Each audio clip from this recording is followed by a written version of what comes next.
नमस्कार, आप देख रहे हैं देश न्यूज। आपके साथ मैं हूं ऋषिका गुप्ता और चलिए शुरुआत करेंगे खास कार्यक्रम की। 8 राज्य, 58 सीट, 889 उम्मीदवार। जी हां, लोकसभा चुनाव 2024 के 6वें चरण के चुनाव की वोटिंग आज शुरू हो गई है।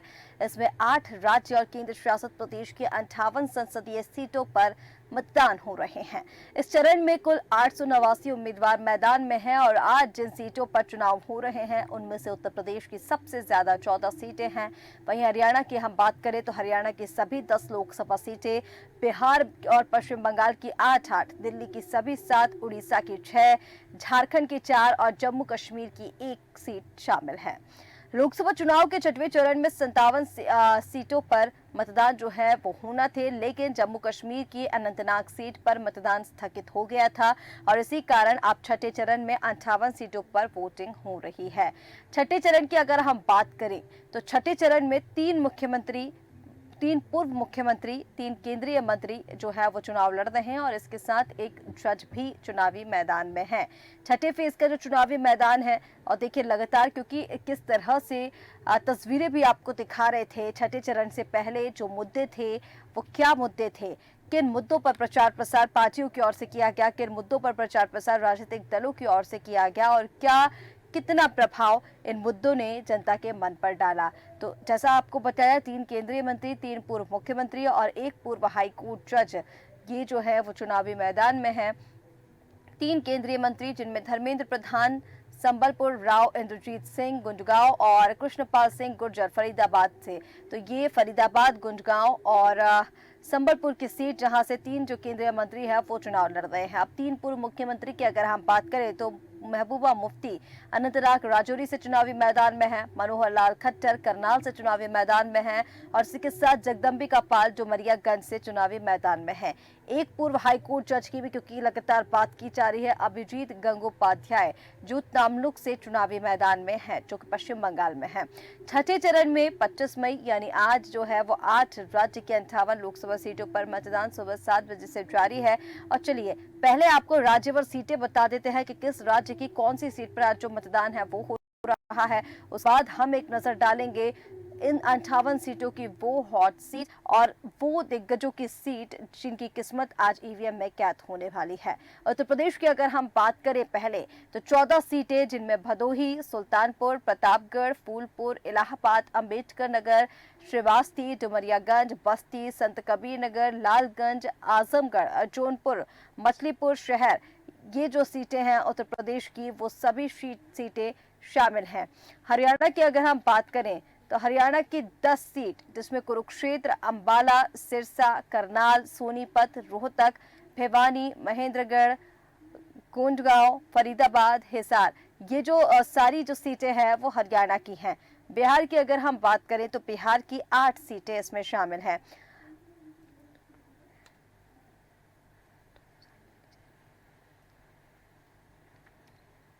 बिहार की जो 8 सीटें हैं उसमें चंपारण, महाराजगंज, वाल्मीकि नगर, शिवहर, वैशाली, पूर्वी चंपारण, गोपालगंज, सिवान, ये जो सीटें हैं वो शामिल हैं। और अगर हम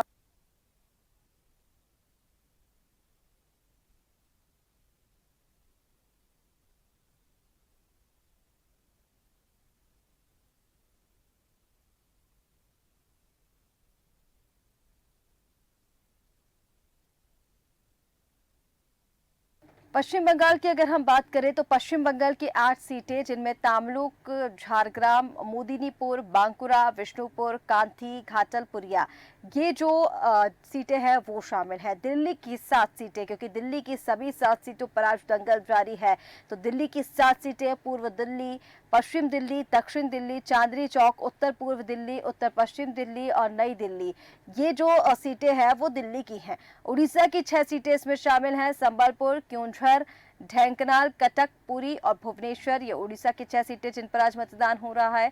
झारखंड की अगर हम बात करें तो 4 सीटें, गिरिडीह, जमशेदपुर, धनबाद, रांची और जम्मू कश्मीर की एक सीट अनंतनाग राजौरी। तो ये वो राज्यवार सीटें जिन पर आज जो मतदान है वो लगातार जारी है। अब देखिए, लोकसभा चुनाव का छठा चरण आज है। कई दिग्गज नेताओं की किस्मत जो है वो दांव पर लगी हुई है। छठे चरण की वो हॉट सीटें जिन पर नजर रहेगी और इसके साथ ही वो दिग्गज नेताओं की सीटें, कौन कौन से ऐसे बड़े नेता हैं जो चुनावी मैदान में हैं, अब उन पर हम विस्तार से चर्चा करेंगे। क्योंकि देखिए, लगातार आज छठवें चरण के 58 सीटों पर मतदान जो वो हो रहा है।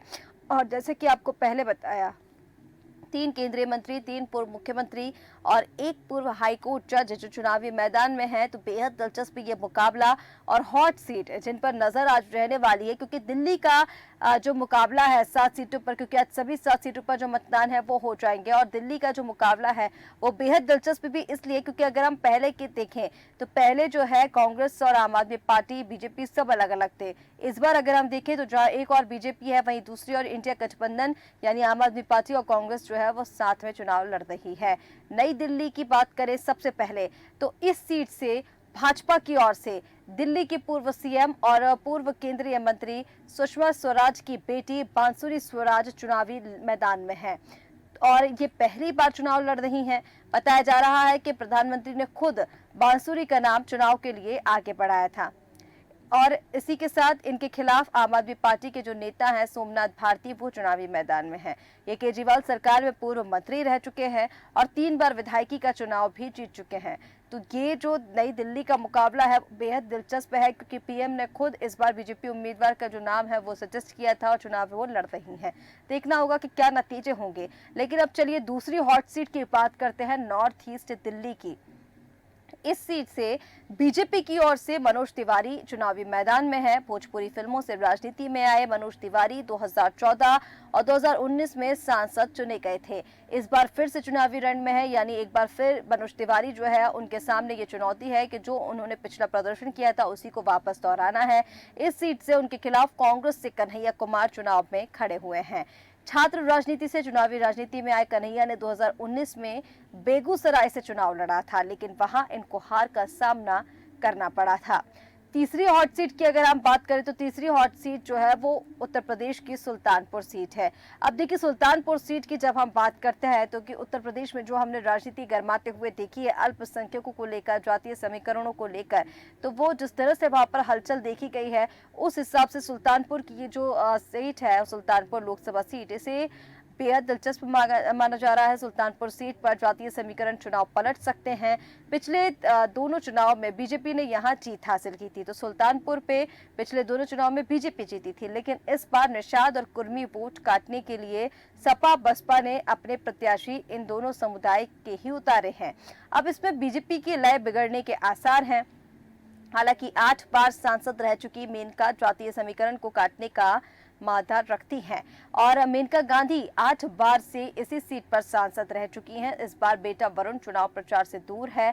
इधर रामभुआल की अगर हम बात करें तो इंडी गठबंधन की तरफ से वे चुनाव लड़ रहे हैं और इनकी गिनती बड़े निषाद नेताओं में होती है। तो यहाँ पर कांटे की टक्कर और दिलचस्प मुकाबला। अब हम बात करेंगे उत्तर प्रदेश की आजमगढ़ सीट, क्योंकि देखिए हमने पहले भी कहा कि उत्तर प्रदेश की जहां हम बात करते हैं एक बड़ा संसदीय क्षेत्र है और 80 लोकसभा सीटें उत्तर प्रदेश में आती हैं और जो आज 14 सीटों पर चुनाव है उनमें सुल्तानपुर और आजमगढ़ जो है वो हॉट सीट मानी जा रही है, जिस पर सभी की नजर है। आजमगढ़ सीट पर निरहुआ और धर्मेंद्र यादव दूसरी बार आमने सामने हैं। 2022 में बाईपोल में मिली जीत से निरहुआ से कॉन्फिडेंस हाई हुआ है और लेकिन गुड्डू जमाली की अगर हम बात करें तो सपा में जाने से निरहुआ की राह मुश्किल हो सकती है। इधर लोग अखिलेश के भाई धर्मेंद्र को सपा के साथ इंडिया गठबंधन का भी सपोर्ट मिल रहा है। आजमगढ़ में सपा के लिए नाक बचाने की ये बड़ी लड़ाई है। परिवार की सीट को वापस पाने के लिए पूरा यादव कुनबा एक्टिव है। निरहुआ के खिलाफ धर्मेंद्र यादव का मुकाबला अखिलेश यादव के भाई से है। पिछला चुनाव उन्होंने जीता था और इधर धर्मेंद्र बदायूं से सांसद रह चुके हैं, लेकिन 2022 के उपचुनाव में निरहुआ से हार गए थे। तो बेहद दिलचस्प आजमगढ़ का यह मुकाबला, क्योंकि जहां एक और बीजेपी इसे जीतने की कोशिश में है तो वहीं सपा अपनी नाक बचाने में लगी हुई है, अपनी सीट को बचाने में लगी हुई है। अब उत्तर प्रदेश की तीसरी हॉट सीट की अगर हम बात करें तो वो आती है डुमरियागंज। अब देखिए, डुमरियागंज सीट से भाजपा ने पूर्व सीएम जगदंबिका पाल को 5वीं बार चुनावी मैदान में उतारा है। पूर्व सीएम इसी सीट पर बतौर कांग्रेस प्रत्याशी जीत चुके हैं, लेकिन 2014 में चुनाव से पहले बीजेपी ज्वाइन कर ली थी। बसपा ने नदीम और सपा ने इंडिया गठबंधन से सीट शेयरिंग के तहत भीष्म शंकर उर्फ कुशल तिवारी को टिकट दिया है। जगदंबिका पाल की अगर हम बात करें तो जगदंबिका पाल ने एक दिन का सीएम बनकर सुर्खियों में आए थे। 2014 से चुनाव नहीं हारे हैं और इसी सीट पर 2009 में कांग्रेस से सांसद भी रह चुके हैं। देखना होगा कि इस बार क्या वो प्रदर्शन वापस कर सकते हैं। भीष्म शंकर की अगर हम बात करें तो संत कबीर नगर से बीएसपी के सांसद रह चुके हैं और इस बार सपा ने टिकट देकर भरोसा जताया है। 3 बार के सांसद से उनका मुकाबला होने जा रहा है, इसलिए डुमरियागंज की ये सीट जो है वो बेहद दिलचस्प होने वाली है। तो उत्तर प्रदेश की 3 जो हॉट सीट है, लोकसभा सीट है, उन पर नजर लगातार बनी रहेगी। अब बारी आती है हरियाणा के कुरुक्षेत्र की, क्योंकि देखिए हरियाणा की अगर हम बात करें तो 6वें चरण में हरियाणा की सभी 10 सीटों पर जो मतदान है वो आज हो रहा है और यहाँ पर इंडिया गठबंधन बीजेपी के सामने है। इंडिया गठबंधन की अगर हम बात करें तो इंडिया गठबंधन में जो साझेदारी हुई है, एक जो सीट है वो मात्र आम आदमी पार्टी को दी गई है और बाकी 9 सीटों पर कांग्रेस चुनाव लड़ रही है।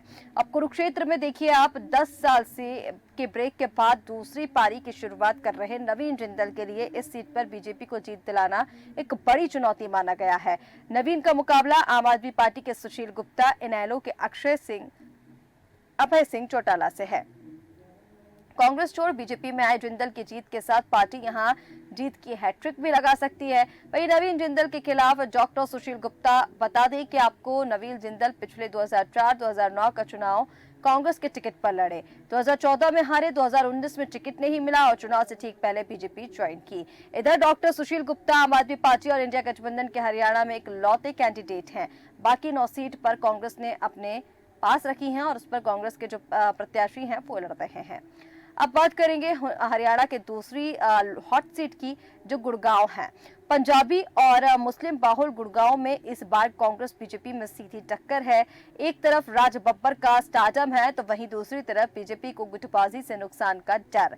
2019 के चुनाव में राज इंद्रजीत ने कांग्रेस के कैप्टन अजय सिंह को 4,95,000 वोटों से हराया था, लेकिन 3 बार के सांसद के सामने कांग्रेस के अलावा जेजेपी के राहुल यादव भी हैं और इधर गुड़गांव हरियाणा में राव इंद्रजीत सिंह के खिलाफ राज बब्बर, यानी जहां राव इंद्रजीत सिंह लड़ रहे हैं इसी सीट से वे लगातार 3 बार जीत भी चुके हैं और इस बार प्रचार ठंडा रहा है तो जो मुश्किलें हैं वो पड़ सकती हैं और बड़े नाम जो है वो प्रचार के पीछे नजर भी नहीं आए। इधर राज बब्बर की अगर आप बात करें तो बीजेपी में चल रही गुटबाजी और अपने स्टारडम का फायदा कांग्रेस को वो दिला सकते हैं। तो अब हम बात करेंगे हरियाणा की एक और सीट की जो हॉट सीट कही जा रही है, करनाल। चुनाव से ठीक पहले सीएम चेहरा बदलने से भी विपक्ष को आक्रामक होने का मौका मिल गया। दिव्यांशु का ये पहला ही चुनाव है, लेकिन उन्हें नेताओं की गुटबाजी से जूझना पड़ रहा है। पिछली बार भाजपा सांसदों के विनिंग मार्जिन के लिहाज से करनाल सीट देश में दूसरे नंबर पर रही थी। बीजेपी ने यहां 6 लाख वोटों से ज्यादा जीत दर्ज की थी। करनाल हरियाणा में मनोहर लाल खट्टर के खिलाफ दिव्यांशु बुद्धि राजा है। अब आपको बता दें कि मनोहर लाल खट्टर, जिन्हें हाल ही में सीएम के पद से इस्तीफा दिया था जिन्होंने, और उनकी जगह पर एक नया सीएम घोषित किया गया। ओबीसी वोट बैंक को साधने की कवायद, लेकिन लोकसभा चुनाव के लिए सीटों के ऐलान से ठीक पहले मुख्यमंत्री पद से इस्तीफा देना। इधर कांग्रेस ने युवा चेहरे पर भरोसा दिखाया। अब ये चुनाव जो है बेहद दिलचस्प है, क्योंकि एक पूर्व मुख्यमंत्री रह चुके हैं और एक युवा नेता जो चुनावी मैदान में है। हालांकि चुनाव प्रचार के लिए कम वक्त मिला, लेकिन उसके बाद भी उम्मीदें बड़ी हैं। और अब बात करेंगे हरियाणा की फरीदाबाद सीट की, जिसे भी हॉट सीट कहा जा रहा है, क्योंकि इस सीट पर अब तक हुए चुनावों में 6 बार कांग्रेस को जीत मिली है, जबकि 5 बार बीजेपी को मिल चुकी है। अब मौजूदा सरकार की अगर हम बात करें तो केंद्रीय मंत्री गुर्जर के पास हैट्रिक का मौका है। दोनों बड़ी पार्टियों ने जाटों को दबदबे वाली सीट पर गुर्जर उम्मीदवार के मैदान को उतारा है और इसके साथ ही कांग्रेस की तरफ से चौधरी महेंद्र प्रताप सिंह कृष्णपाल को टक्कर देंगे। हालांकि महेंद्र और कृष्णपाल 20 साल पहले विधानसभा चुनाव में भी प्रतिद्वंदी रह चुके हैं, तो 20 साल के बाद एक बार फिर दोनों आमने सामने हैं। अब कृष्णपाल सिंह के खिलाफ महेंद्र प्रताप, जहां कृष्णपाल सिंह मोदी सरकार में केंद्रीय मंत्री हैं तो लगातार 2 बार सांसद रह चुके हैं और इधर लोकसभा में पहली बार कृष्णपाल से आमना सामना उनका हो रहा है। और अब चलिए बेहद दिलचस्प सीट की ओर आगे बढ़ेंगे। जम्मू कश्मीर की अनंतनाग राजौरी सीट। जम्मू कश्मीर से अनुच्छेद 370 हटने के बाद पहली बार लोकसभा चुनाव हो रहे हैं। अनंतनाग राजौरी सीट पर पहले तीसरे फेज में वोटिंग होनी थी, लेकिन बाद में इसे छठे फेज के लिए शेड्यूल कर दिया गया। इस बार पीटीपी चीफ और पूर्व सीएम महबूबा मुफ्ती की साख दांव पर है। हालांकि यहां महबूबा से ज्यादा मियां अल्ताफ का पलड़ा भारी नजर आ रहा है। महबूबा के खिलाफ मियां अल्ताफ हैं। तो महबूबा का आपको बता दें कि जम्मू कश्मीर की पूर्व मुख्यमंत्री रह चुकी हैं। एनसी से सीट शेयरिंग पर चुनाव से ठीक पहले मतभेद हो गया था। तो वहीं मियां अल्ताफ की अगर आप बात करेंगे तो कंगन से 5 बार विधायक रहे हैं, लोकप्रियता भी है और खराब सेहत के कारण चुनाव प्रचार नहीं कर पाए हैं। हालांकि उनका पलड़ा जरूर भारी है मियां अल्ताफ का, लेकिन चुनाव प्रचार नहीं किया गया है, तो यहाँ पर कांटे की टक्कर देख सकते हैं। अब आगे बढ़ेंगे और उड़ीसा की संबलपुर सीट की बात करेंगे, जो एक बेहद हॉट सीट मानी जा रही है। बेहद टक्कर कांटे की यहाँ पर देखी जा रही है। उड़ीसा की संबलपुर लोकसभा सीट से केंद्रीय मंत्री धर्मेंद्र प्रधान चुनावी मैदान में। देखिए, पहले आपको बताया कि 3 केंद्रीय मंत्री, 3 पूर्व मुख्यमंत्री और 1 पूर्व हाईकोर्ट जज जो है वो इस चुनावी मैदान में है और धर्मेंद्र प्रधान केंद्रीय मंत्री चुनावी मैदान में है। कांग्रेस ने नागेंद्र कुमार प्रधान और बीजू जनता दल ने प्रणव प्रकाश दास को टिकट दिया है। यानी त्रिकोणीय मुकाबला। यह सीट पिछले 3 चुनाव से हर बार दूसरी पार्टी ने जीती है। 2019 के बीजेपी के नीतीश गंगादेव ने जीत हासिल की थी। बीजेडी उम्मीदवार नालिनी कांता प्रधान आपको बता दें जो 9,162 वोटों से हार गए थे। अब आगे बढ़ेंगे उड़ीसा की पूरी सीट की ओर। पूरी सीट को बीजू जनता दल का गढ़ माना जाता है। नेशनल पॉलिटिकल सेलिब्रिटी के तौर पर मशहूर संबित पात्रा और आईपीएस रहे अनुरूप मोहन की सीट पर टक्कर दिलचस्प होगी। हालांकि भगवान जगन्नाथ को लेकर ही टिप्पणी से संबित पात्रा की माइनस मार्किंग हुई। संबित पात्रा 2019 में भी मात्र 11,000 वोटों से यह सीट हार गए थे और इस बार फिर उनका मुकाबला कांटे की टक्कर इस सीट पर देखी जा रही है। अब बात करेंगे बिहार की हॉट सीट की, जो सिवान मानी जा रही है। सिवान में हिना शहाब के निर्दलीय चुनाव लड़ने से मुकाबला 3 तरफा हो गया। पिछले 3 चुनाव हार चुकी हैं, लेकिन आपको बता दें पति शहाबुद्दीन की मौत के बाद यह पहला चुनाव होगा। जेडीयू ने लक्ष्मी कुशवाहा को टिकट दिया है। आरजेडी हिना से किनारा करके 3 बार के विधायक अवध बिहारी को मैदान में लाई है। और आगे बढ़ेंगे अब पश्चिम बंगाल की ओर। तो पश्चिम बंगाल के तामलुक सीट जिसे हॉट सीट माना जा रहा है। पश्चिम बंगाल में ममता सरकार की केंद्र सरकार से लगातार हर मुद्दे पर जंग देखने को मिली। चुनावी मैदान में भी यही नजारा। कलकत्ता हाईकोर्ट के पूर्व जज के खिलाफ टीएमसी ने एक युवा चेहरे को टिकट दिया और यही सीट अधिकारी बंधुओं के वर्चस्व के लिए भी जानी जाती है। यहाँ टीएमसी और बीजेपी दोनों के लिए जीतना बेहद अहम है और दोनों में कांटे की टक्कर जो है वो मानी जा रही है। तो ये वो हॉट सीटें जिन पर जो छठे चरण की सीटें हैं, 58 सीटों में से ये वो जो हॉट सीटें जिन पर सभी की नजर बनी रही। 15 हॉट सीटें आपको बताई कि किस तरह से इन 15 हॉट सीटों पर सभी की नजर है। हरियाणा हो, नई दिल्ली हो, पश्चिम बंगाल हो, बिहार हो, वहां की ये हॉट सीटें जिन पर बेहद कांटे की टक्कर, कहीं त्रिकोणीय मुकाबला तो कहीं सीधा मुकाबला जो है भारतीय जनता पार्टी और कांग्रेस के बीच में। लेकिन सीटों का यह सियासी समीकरण इस बार दिलचस्प इसलिए भी है क्योंकि इस बार आम आदमी पार्टी और कांग्रेस जो है वो मिलकर चुनाव लड़ रही हैं। बीजेपी के लिए एक चुनौती तो है ही, लेकिन कहीं ना कहीं बीजेपी ने जिस तरह से चुनाव प्रचार किया है, जिस तरह से मोदी मैजिक या मोदी लहर हम चलते हुए देख रहे हैं, कांटे की टक्कर और बेहद चुनौतीपूर्ण दोनों ही पार्टियों के लिए, सभी दलों के लिए ये जो सीटें हैं वो हो गई हैं। तो फिलहाल इस खास कार्यक्रम में आपको बताया कि कितने केंद्रीय मंत्री, कितने पूर्व मुख्यमंत्री, एक हाईकोर्ट जज चुनावी मैदान में। महाबलियों का यह मुकाबला बेहद दिलचस्प होने वाला है। 4 जून को नतीजे परिणाम में देखना होगा कि इन सीटों पर किसकी सत्ता देखने को मिलेगी। फिलहाल हमारे इस खास कार्यक्रम में इतना ही। आप बने रहिए देश न्यूज के साथ। नमस्कार।